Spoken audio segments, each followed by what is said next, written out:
David Starkey is one of the UK's most well-known historians. Unfortunately, it's not just because of his work uncovering the long ago past. The self-described conservative academic has been at the centre of several racism controversies in recent years and also beyond when I was around.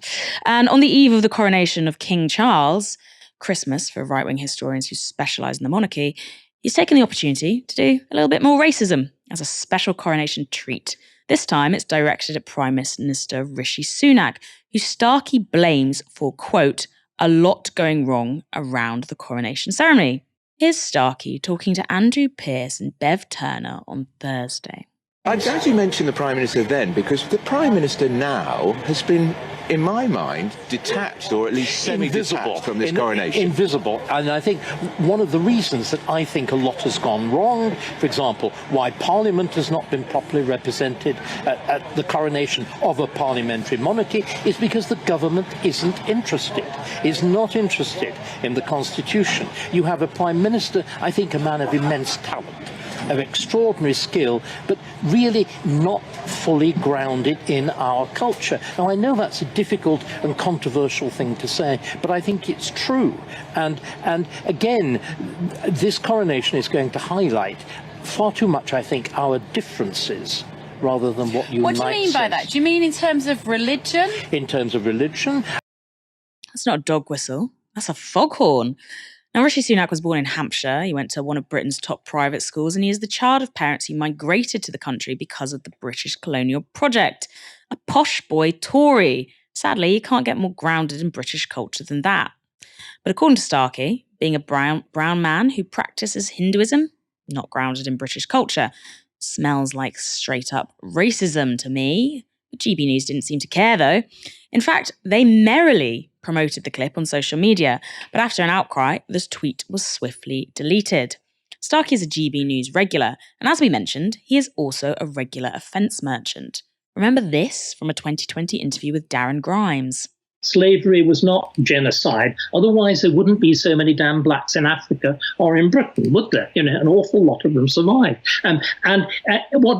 What again, there's no point in arguing against globalization or Western civilization.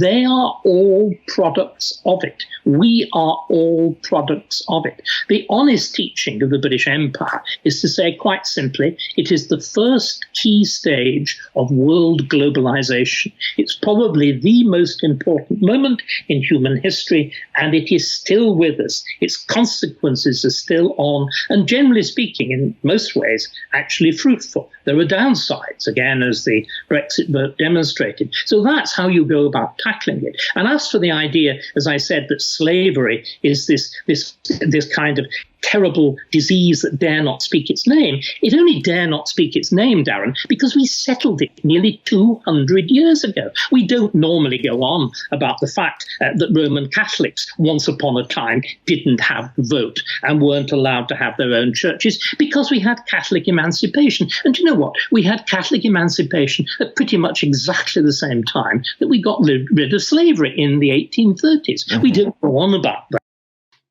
Seeing that split screen, it's a bit like the evil Warriors of me and Ash, isn't it? Now, that remark from David Starkey launched a police investigation and lost the historian a number of prestigious academic positions and honours. But it's bizarre it took that long, because Starkey is also infamous for comments that were made during the 2011 uprisings that were sparked by police treatment of black communities in Hackney after the killing of Mark Duggan. This is what he said back then. What has happened is that a substantial section of the chavs you wrote about, at this point he's talking to Owen Jones, who was on Newsnight with him, have become black. The whites have become black. A particular sort of violent, destructive, nihilistic gangster culture has become the fashion. Black and white, boy and girl, operate in this language together. This language, which is wholly false, which is this Jamaican patois that is intruded in England. This is why so many of us have this sense of literally a foreign country. That was on Newsnight that he said that. And at the same time, he also cited Labour MP for Tottenham, David Lammy, as the, quote, archetypal successful black man, adding, quote, if you turn the screen off so you were listening to him on the radio, you would think that he was white. Now, at the time that he said this, Starkey's comments were described as career-ending, but they very much did not end his career. He's been across broadcast and print media ever since. He's published loads of books. He's been making more offensive comments, like saying, quote, "Nothing important has been written in Arabic for 500 years on Question Time in 2015, or campaigning to have the British Jamaican nurse Mary Seacole removed from school curriculums, or comparing the SNP to the Nazis, also in 2015. And now he's on GB News almost every other day. I feel personally quite betrayed by David Starkey because when I was really young, then I was a huge fan of his, didn't know better. I was about 8. I watched, literally had the video of The Sixth Wife of Henry VIII, and I would watch it on repeat after school. I was very cool, as you can imagine. Ash, why does someone like David Starkey still have a career? I was just smiling at the thought of, little baby Moya watching The Six Wives of Henry VIII and being totally fascinated, because I think that's the great tragedy of David Starkey, which is you've got somebody who's that rarest of things, which is a public historian, and they've got a platform and an opportunity to tell the history of this country in a way which engages and fascinates people and stimulates debate and makes, little baby Moyas up and down the country feel a real interest and passion for history. And he's taken that platform and that trust and that opportunity and just squandered it on the most ignorant, offensive, crude forms of racism that you could imagine. Now, I hear what you're saying about going, okay, well, this should have been career ending, so why isn't it? I think in some arenas, it has discredited David Starkey. You're not going to find him fronting history documentaries for Channel 4 or the BBC anymore. But because we live in this horrible culture wars nightmare where an entire section of the conservative right, completely unmoored from any economic offering to people, has just decided that what they want to do is make older white people completely furious at the thought that there are ethnic minorities lurking in every corner.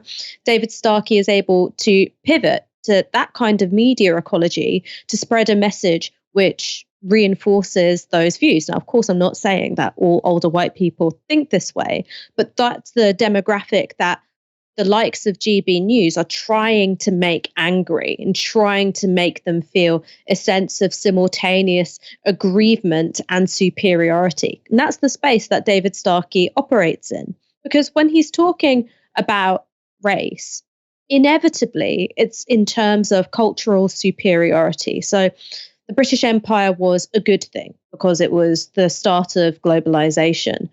Black culture, bad thing. Chavvy, rap music, patois, awful. Arabic language, awful. Not done anything for 500 years. Mary Seacole doesn't deserve to be on the curriculum. What that is about is trying to engender a sense amongst people that all these minorities are trying to come here and they're trying to rewrite your sense of history. But also at the same time go, and your history is the best history, right? Yours is the superior history. Now, of course, the study of history doesn't work on the basis of superiority, whose history is best and whose history is the worst. What this is about is telling a deeply, racist national story as opposed to one which is potentially more inclusive.